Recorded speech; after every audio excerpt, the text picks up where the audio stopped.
The washing machine is a washer only. The soap dispenser has 3 trays. The first one on the left is for the main detergent. The middle one is for your softener.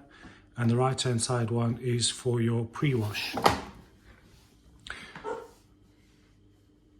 To operate the machine, all you need to do is put your washing in. You'll be supplied with the detergent capsules that you can put straight into the drum. Close the door, select your desired program. In this case, I'm going to do a quick wash and then press start. And the machine will run. If the machine has no power whatsoever, I suggest taking the back plug to make sure it's switched on at the socket and plugged in.